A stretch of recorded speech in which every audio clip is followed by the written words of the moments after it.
Private notice question on accidental prison releases. Lord Hayward. My Lords, I beg leave to ask a question of which I have given private notice.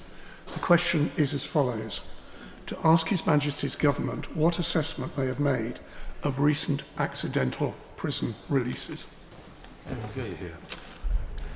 My Lords, any release in error is one too many, and releases in error have been increasing for years and are another symptom of the justice system crisis inherited by this government.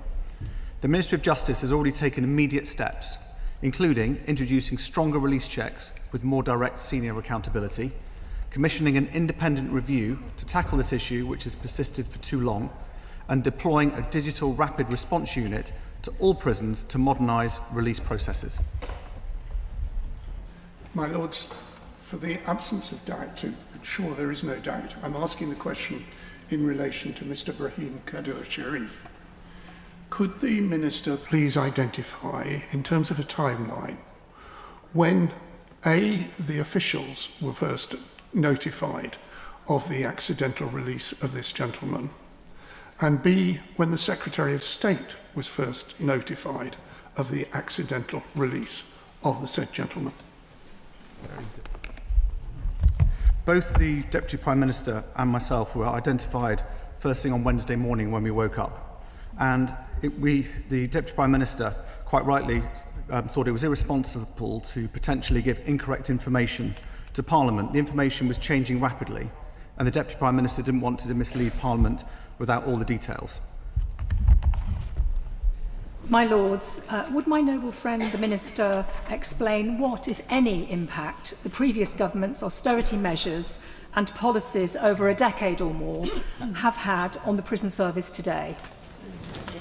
I thank my noble friend for this really important question.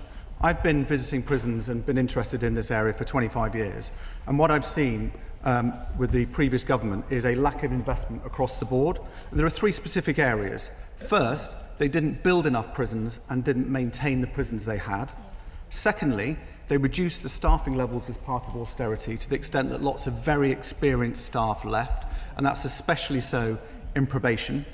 And the third one, which we are seeing connected with the errors on release, is a lack of investment in digital technology to help our hard-working staff who spend hours and hours with boxes of paperwork, when it'd be far more efficient and far more accurate if they had digital support to help them.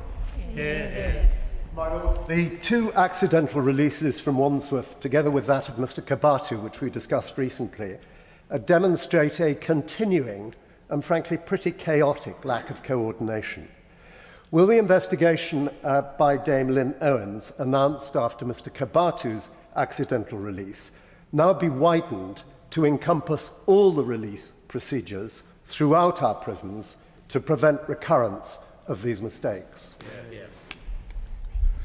The Noble Lord will recognise that Dame Lynn Owens is a superb choice to do this investigation, and she is. I've already met with her last week to talk about the scope, and she will be looking at the whole area of releases in error, and she is already visiting prisons and speaking to staff. But one of the things, the two things I would like to reassure the Noble Lord.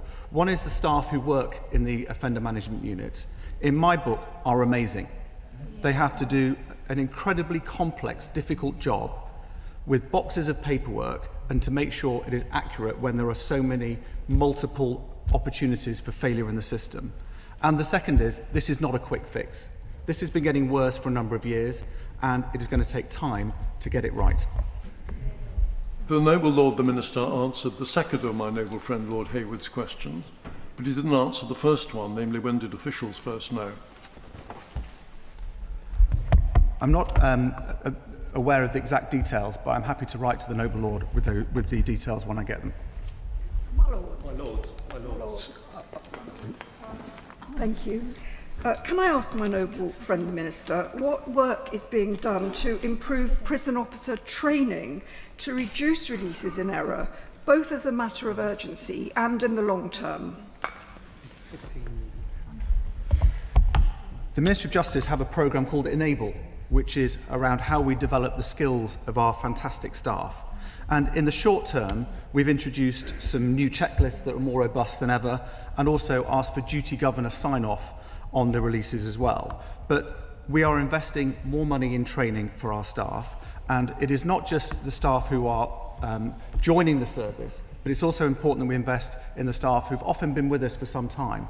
And if you take the offender management unit, the complex work that they do, and I've spoken to governors who've been in the service for many, many years, and when they've started to look at the release checks that the offender management units have to do, they cannot believe how much more complex it has become over the last few years.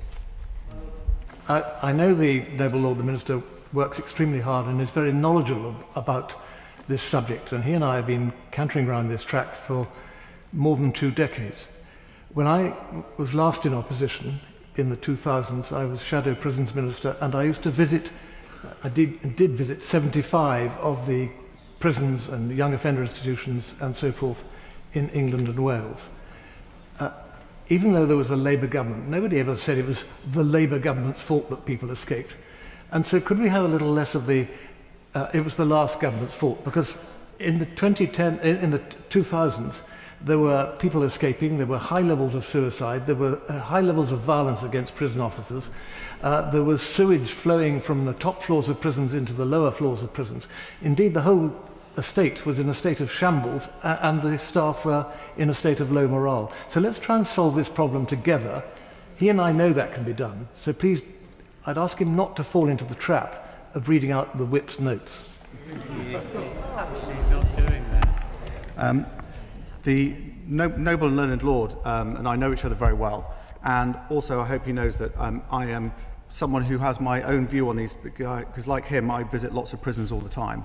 What is clear is that our prisons need investment, and we need to build new prisons. Only last week, I went to the opening of a new prison, which will be opening in 2028. And these are modern, highly efficient prisons that are there not just to keep the public safe, but also to rehabilitate people. But this problem that we are trying to fix is a long-term problem. And it is not just about buildings, it is about people and how we support our staff to deliver how they deliver an amazing service at rehabilitating people, so when they leave prison, they don't come back. My Lords, I visited Wandsworth Prison last Thursday, and I was told there are about 2,000 releases every year from Wandsworth.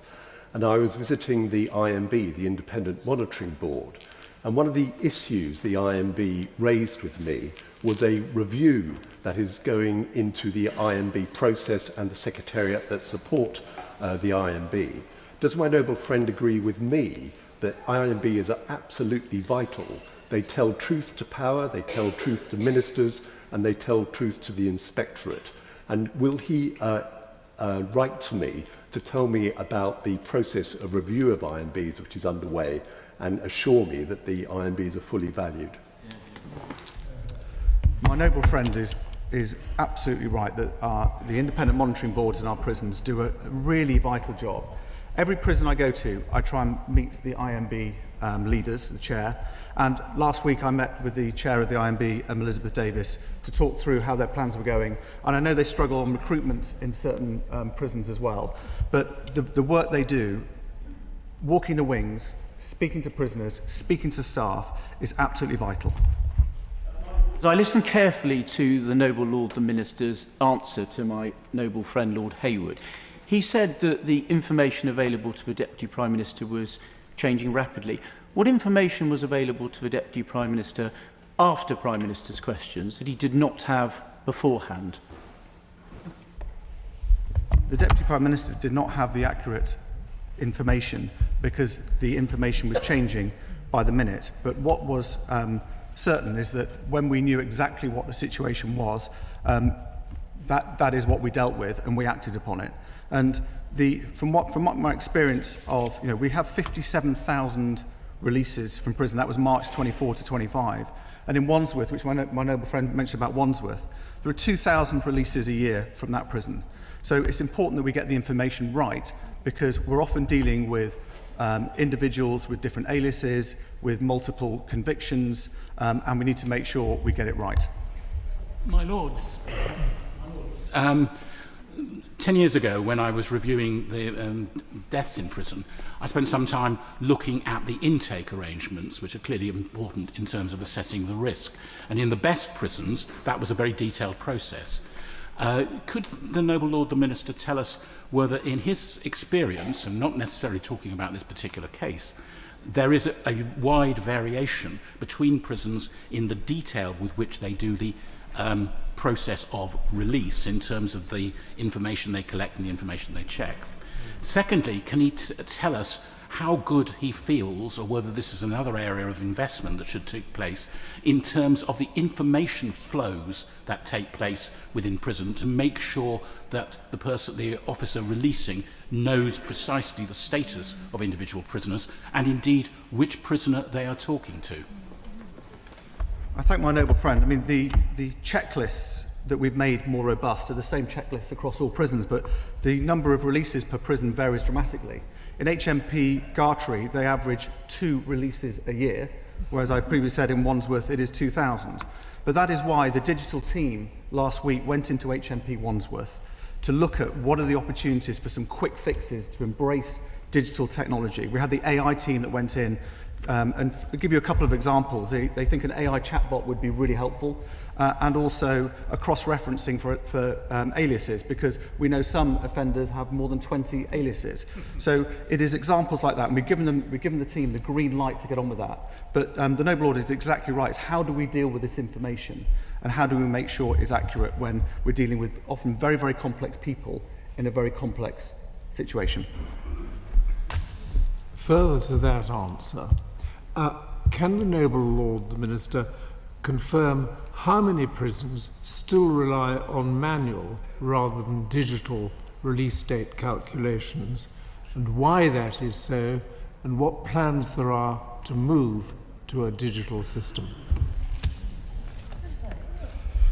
The process is a mixture of paperwork and computers and digital. So if you were to imagine an offender management unit, there are literally boxes and boxes of paperwork all over desks and on the floor that are following offenders around the various prisons that they go to. And my solution and the team's solution is very much digitally based. But we need to make sure we link that across the whole justice system, and how we link in with the Home Office as well, because a number of the errors can be caused not just in the prison but also from the courts too. So longer term, it's got to be right that we look at a digital solution across the whole justice sector. My Lords, what assessment has the Minister made of the raising of the skilled workers visa threshold and its impact on the prison service in view of the current difficulties? It is right that the government wants to bring down net migration, and the staff that are affected, we are supporting them. And I have to say that the staff that I've met do a fantastic job, and we want to support them as much as we can. My Lords, could I offer a revolutionary thought? Are we not sending too many people to prison who would be better off dealt with in some other way, particularly those who have serious mental illnesses? The number of people going to prison has increased, and the number of people in prison will still increase. But that's because reoffending rates are too high. Too many people are leaving prison still addicted to drugs and alcohol. Too many people leave prison with nowhere to live, and then they reoffend and go back in the system again. One of the areas that I'm specifically interested and connects with that question is around female offenders. Because I believe, going around women's prisons, there are too many women there because they are victims themselves. And too many also are there because they are vulnerable and they are ill. And that is not always the best place to support them and their families. I declare my interests as set out in the register. I noticed that 2 of the recent escapees were captured following information from members of the public. What does this say about public trust and confidence in the police and the importance of it? I thank the Noble Lord for the question. One of the roles that I've had over the last couple of weeks is to be on a number of calls with police colleagues. And one of the things that is clear to me is what an incredible job that they do, and how well they link in with colleagues in the Ministry of Justice. And that is specifically the case on the day-to-day work they do in prisons. And if I was to take an example of various prisons I meet, I often see police staff there. And also when it comes to probation, which is often overlooked with the role of police as well, is the role that police have to work with us to ensure that when people stay on the right side of the law, they still got that support from police colleagues. And when it comes to the work that they've done with us over the last few weeks, I think their support has been incredible, and I think we should be very proud to have them as public servants. My Lords, House of Lords Commission and one other appointment motion, the Senior Deputy Speaker. My Lords, I beg to move the two motions standing in my name on the order paper en bloc. The question is that the two motions in the name of the Senior Deputy Speaker be agreed to en bloc. As many as of that opinion will say content. To the contrary, not content. The contents have it. I don't know whether this is a good moment for anybody now who wishes to leave the chamber to do so before we move to next business.